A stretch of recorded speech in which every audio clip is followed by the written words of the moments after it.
Election అప్డేట్స్ను అందరికంటే ముందుగానే తెలుసుకోవాలంటే ఈరోజే ఆర్టీవీ లైవ్ యాప్ని మీ మొబైల్లో డౌన్లోడ్ చేసుకోండి.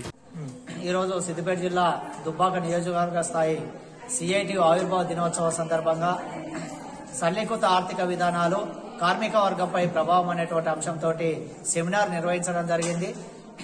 గత 54 సంవత్సరాలుగా దేశంలో 1970లో ఏర్పడినటువంటి సిఐటియు కార్మిక సంఘం కార్మికుల ప్రయోజనం కోసం ప్రభుత్వాలు చేస్తున్నటువంటి ఆ కార్మిక వ్యతిరేక విధానాలకు వ్యతిరేకంగా ప్రభుత్వ రంగ సంస్థలను అమ్మేదానికి వ్యతిరేకంగా ఈరోజు సిఐటి సమరశీల పోరాటాలు నిర్వహిస్తూ గత 54 సంవత్సరాలుగా కార్మికుల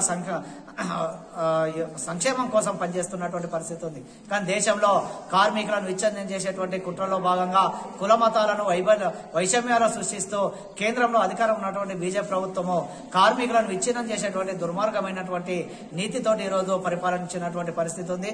ఈ దేశంలో పోరాడి సాధించుకున్నటువంటి 29 రకాల కార్మిక చట్టాలను రద్దు చేస్తూ కార్మిక వ్యతిరేక యాజమాన్య అనుకూల కార్మిక 4 లేబర్ కోడ్లను తీసుకొచ్చి ఈరోజు కార్మికులను కట్టి బానిసలుగా తయారు చేసేటువంటి విధానం బీజేపీ వ్యవహరిస్తా ఉంది.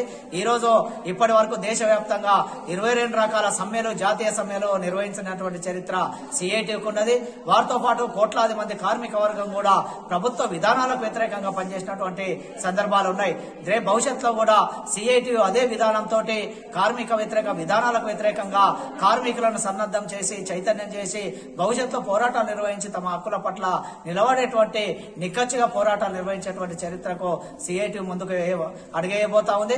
ఈ నేపథ్యంలోనే సిఐటి ఆవిర్భావ దినోత్సవాన్ని నిర్వహిస్తా ఉన్నాం. నిర్వహించినటువంటి సందర్భంగా వివిధ మండలాల నుంచి వివిధ రంగాల నుంచి విచ్చేసినటువంటి కార్మిక వర్గానికి మరిన్ని వీడియోస్ కోసం ఛానల్ ని సబ్స్క్రైబ్ చేయండి. లేటెస్ట్ అప్డేట్స్ కోసం వాట్సాప్ ఛానల్ ని ఫాలో చేయండి. అండ్ లింక్ డిస్క్రిప్షన్ లో ఉంది.